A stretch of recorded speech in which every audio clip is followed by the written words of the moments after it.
Hello ulit bali TV naman gagawin natin dito. Samsung yung brand. Pakita ko pala yung trouble. So on natin yung TV. So ayan, makita nyo naman yan Ayun ang problema nya. Malabas yung mga guhit-guhit na yan. So subukan nating gawin to So yan yung problema.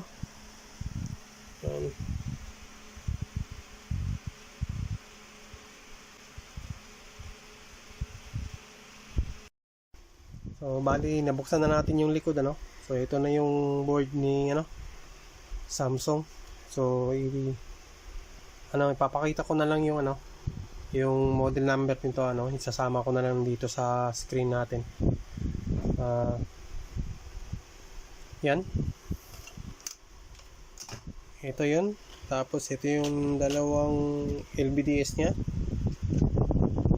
Dito. So pagka naka-encounter kayo ng mga ganong trouble medyo may kahirapan din kasi minsan. Yung minsan naman, yung iba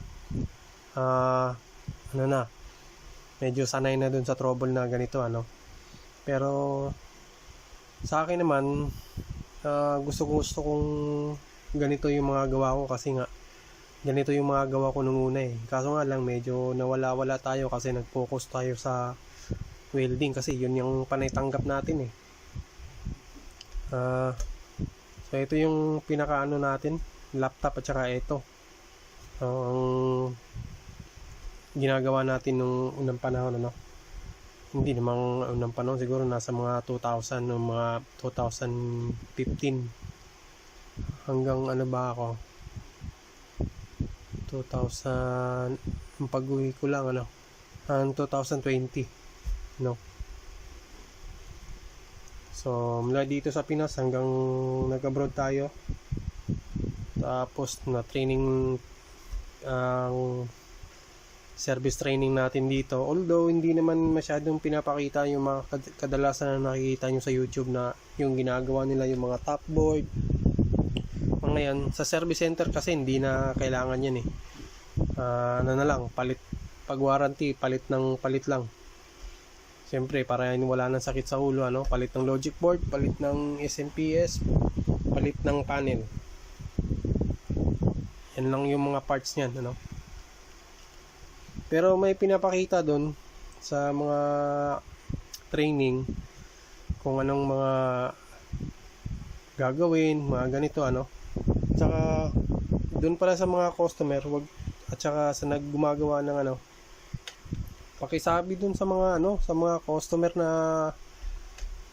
pagka nagawa niyo na yung unit, pakiusap lang, sabihin nyo lang na wag nyo masyadong pahabaan yung time viewing ng TV kasi nga yung polyimide, ba yung polyimide? Ito yung material yan, polyimide yan yung material na yan, pati yung na dito sa side cup pero itong TV na to walang side cup to wag nyo paabutin ng sagad siguro mga 8 to 9 hours kasi masyado na mainit yung nakakabit dito na pyesa. So pag umabot kayo doon, pinapababa nyo yung buhay ng flex ang polyimide na to at saka yung nakakabit na pyesa dyan kasi sobrang init na yan siguro pagka umabot kayo ng 10 hours nasa 400 degrees na ata yung init nito base doon sa training ko hindi naman ako nagsabi doon.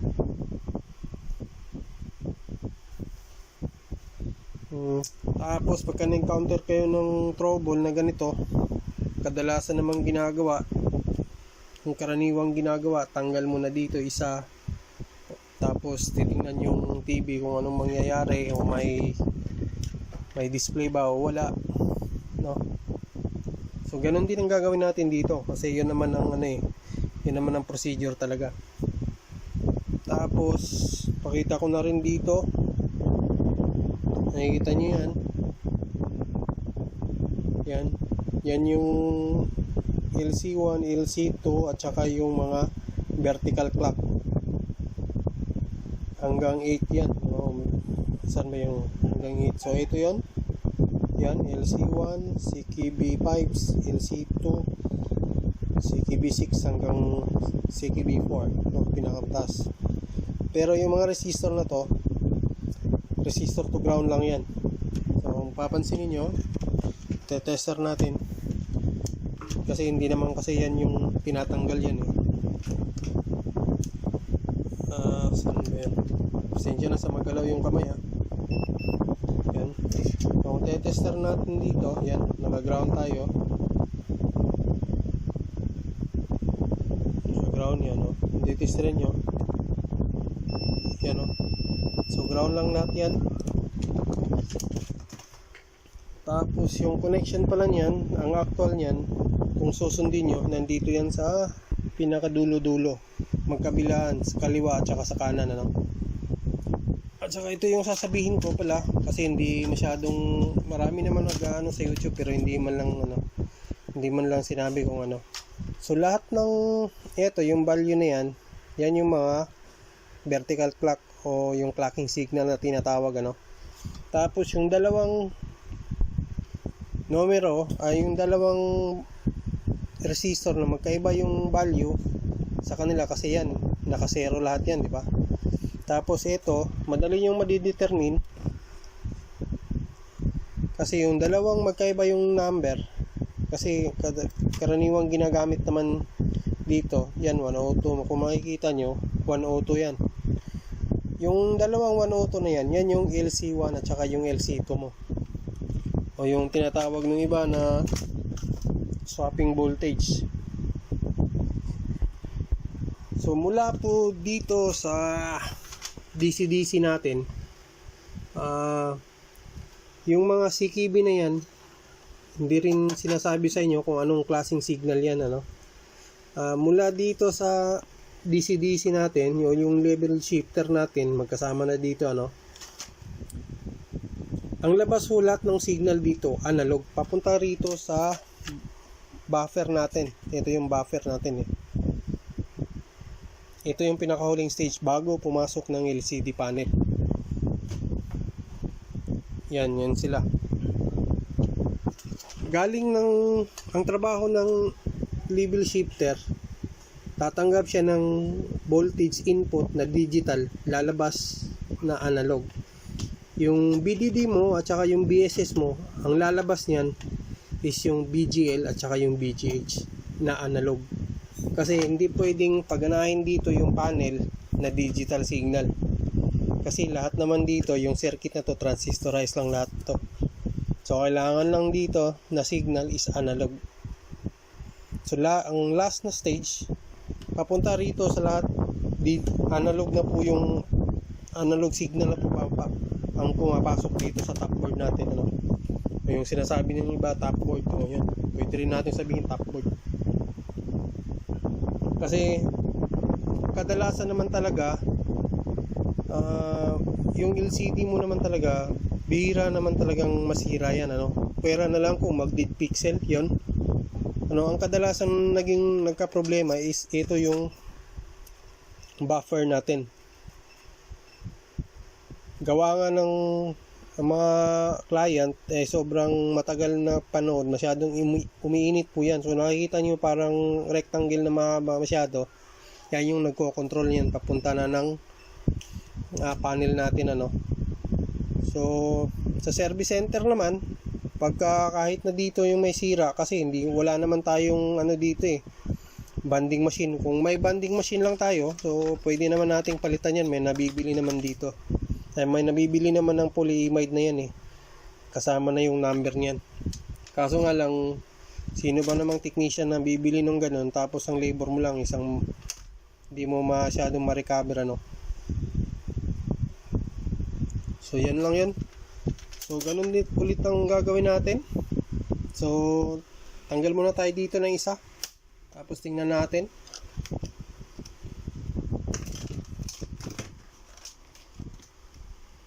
So ayan, nakatanggal yan. So post ko lang yung video, ano, kasi bubuhatin natin titindig natin yung TV. Wala akong kasama, ako lang mag-isa.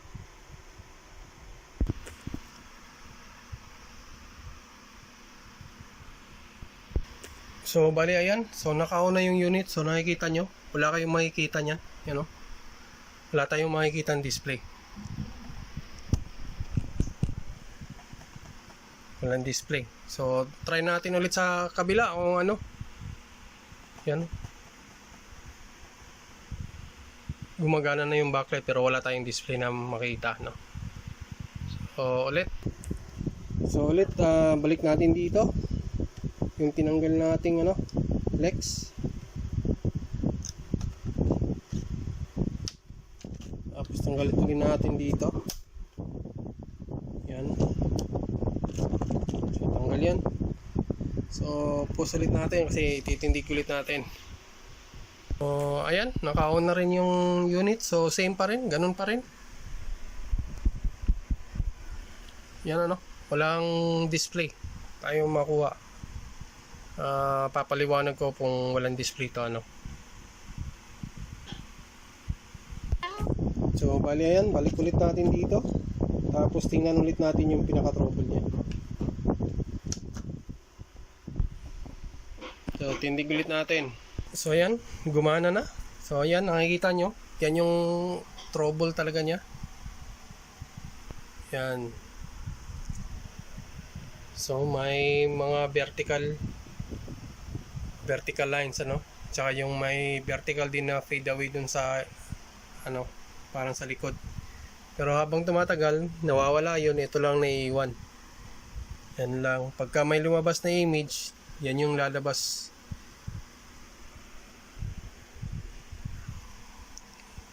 So patayin ulit natin ano. Kasi mahirap na, isang kamay lang gamit ko. So bakit hindi nagkakaroon ng display pagka tinanggal natin yung kahit isa sa kanila no?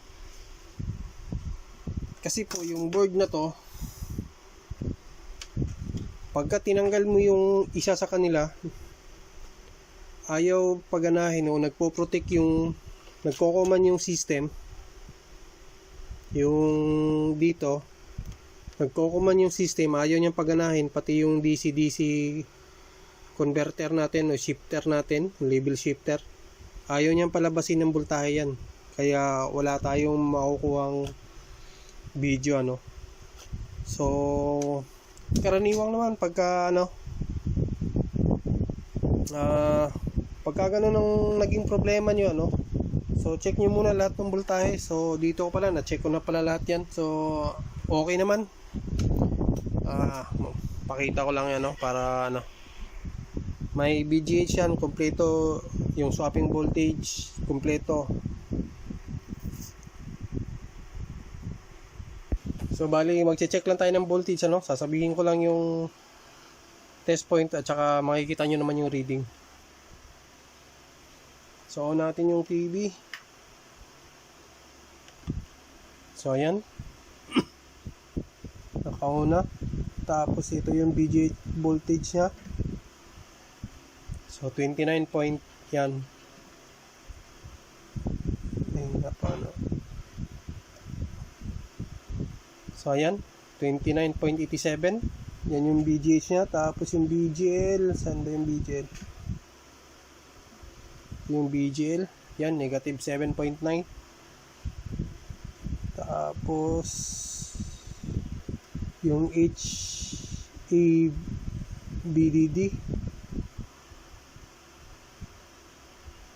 yan na 7 volts. Tapos yung mga CKB,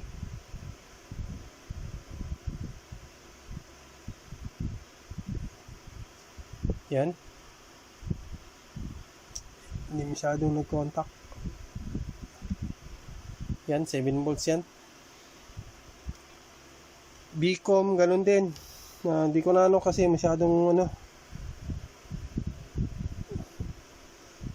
Pero kompleto ng lahat ng voltahe ito ano. Pero yun pa rin ang signal na makikita natin. So ito lang yung gawin nyo pagka nagka-encounter kayo ng ganun ano. So balik tayo dito. So ang tatanggalin nyo lang dito banda sa top board, may tatlong pamamaraan pala no. Pwede kayong gumamit ng tip method, pwede kayong mag-cutting method, at saka yung parts removal ano, tinatanggal niyo yung ano, pyesa. So ang gagawin natin, yung tatlo, ang kadalasan ko lang ginagamit doon, yung pagtatanggal lang ng pyesa, no? Cutting, minsan bihira lang. Kasi bihira lang ako mag-cutting method kasi. Yung top board kasi natin, minsan nasa 3 layer yan, ano. Pagka tumagos yung cutting mo, mahirap mo nang ano yun yan. Mahirap mo nang madugtong yan. So balik tayo dito. So ayan. Ang tatanggalin nyo lang na pyesa,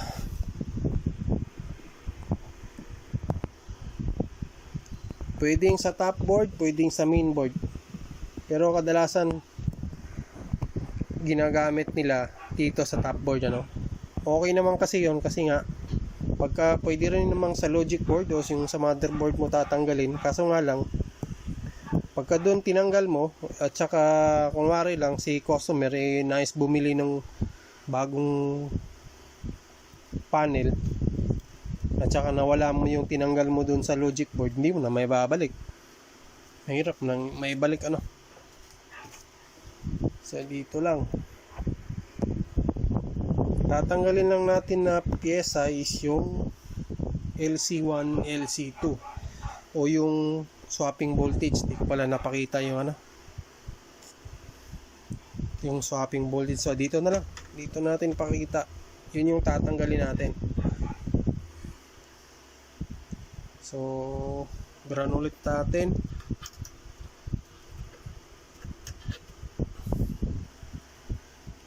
Tapos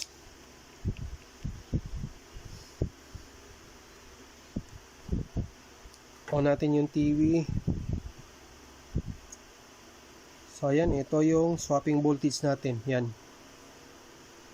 So negative 7. Yan, negative 7. So babalik ng 29.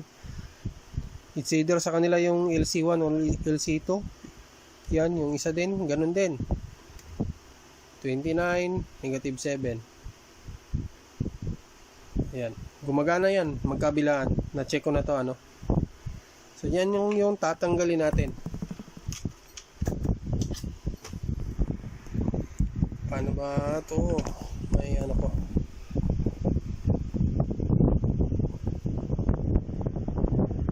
Ayan.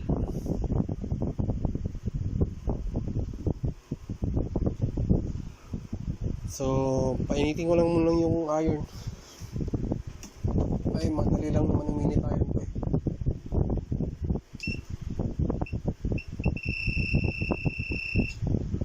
Yan, lagay tayo ng 450 degrees.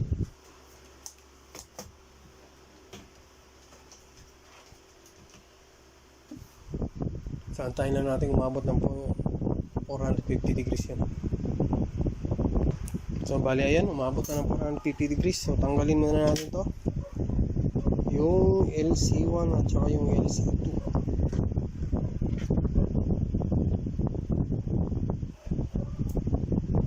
So yung pagtatanggal, pwede nyo tanggalin kung hindi nyo na, wala na kayong balak na ibalik, ano.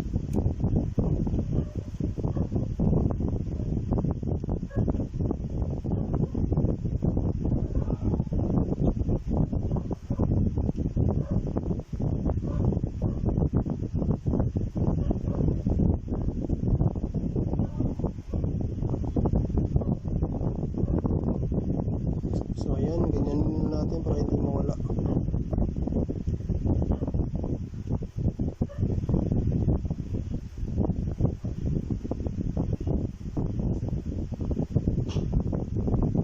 Ayan, tinanggal natin.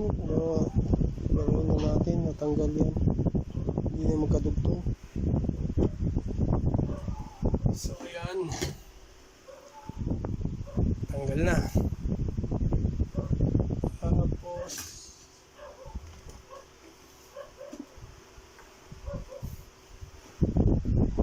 linisin natin.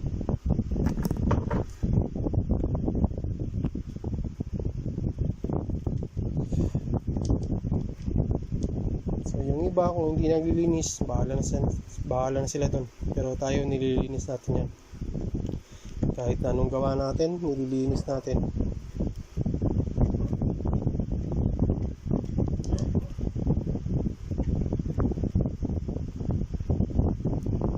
So yan.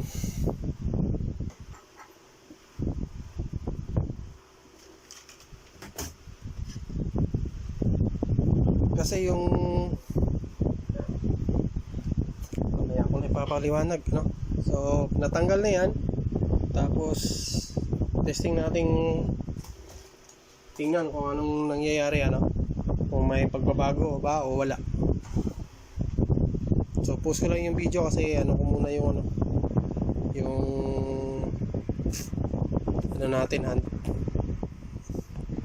kasi iurong ko pala yung ito natin, yung microscope natin, iurong natin doon.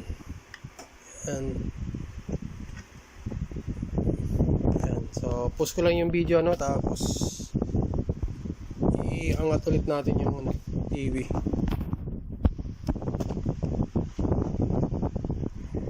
So bali naka-on na yan, ano. Ano pala natin yung ilaw, off natin yan. So bali ganun pa rin, wala pa rin nagbago, ano. Yan.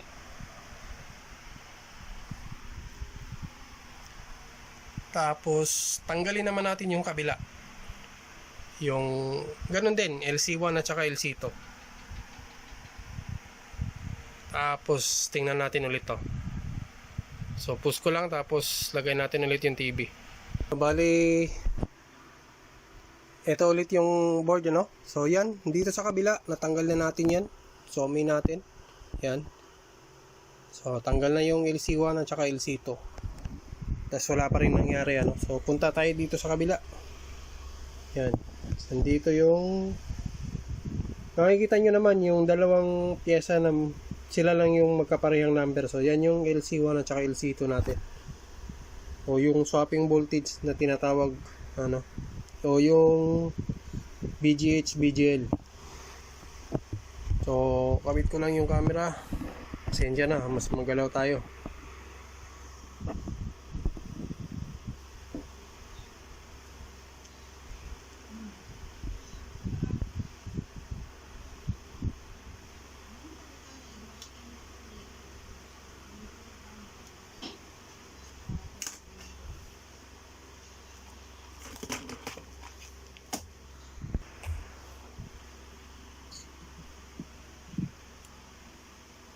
Bali, tanggalin ulit natin yung dalawa.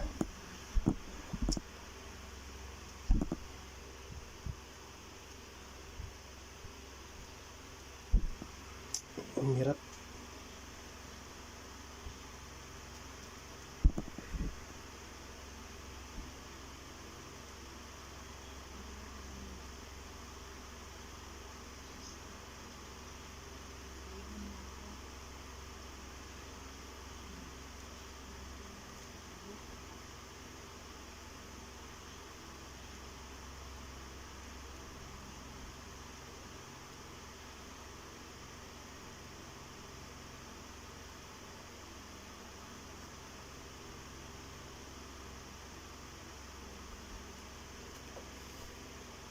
So nagkadugtong pa.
So ayan, tanggal na. Umilan natin. Muna.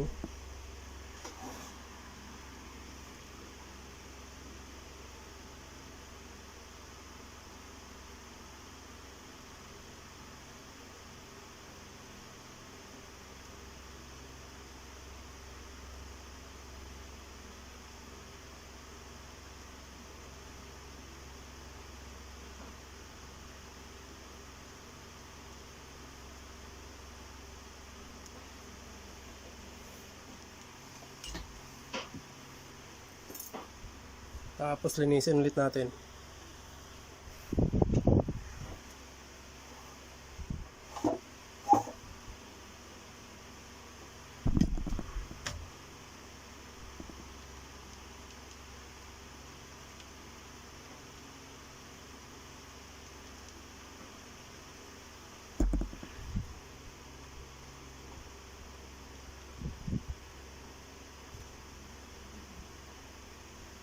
So ayan.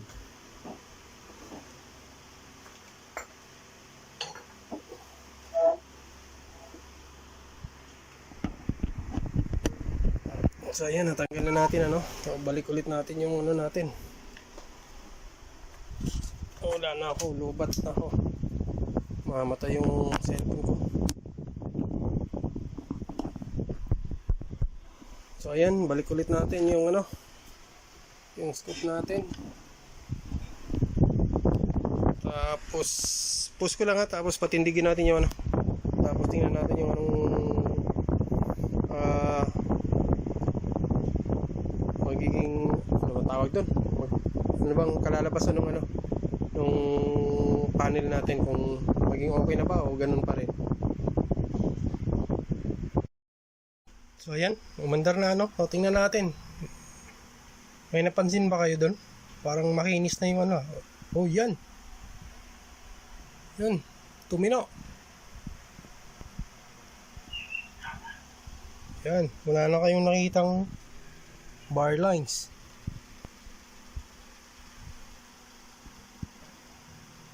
Yan. So, naayos na, no? Yun lang ang ginawa natin dito. Tinanggalan natin yung dalawang ano, LC1 at saka LC2 magkabilaan para tumino yung screen natin.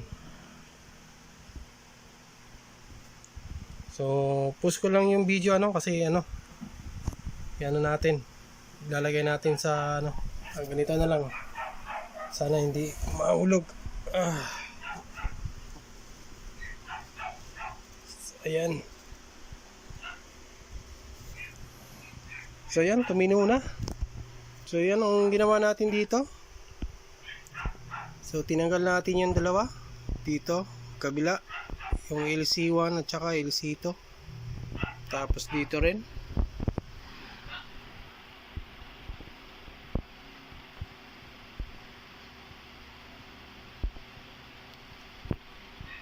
Yan, tinanggal natin para tumino lang yun. Ang naging problema yun, kaya nagkaganon yung TV ano, nagbe-vertical bar. Baka may tama na yung ano natin, yung buffer natin. Eto.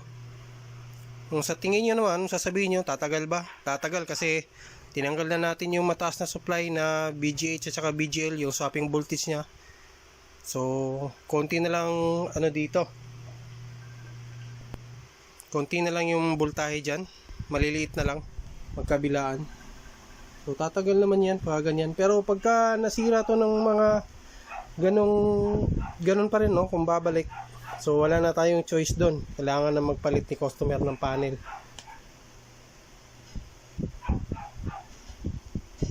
So hindi ko napapahabain yung video, hanggang dito na lang ano. So pagka na-encounter kayo ng ganung problema, try nyo lang, subukang gayahin tong ginawa ko, baka sakaling tumino rin yung TV na gagawa nyo ano. So sa mga ano pala nanonood ni Tagumpix, maraming salamat sa ano, pagtangkilik ng video ko ano. So hanggang sa muli, maraming salamat, hanggang dito na lang.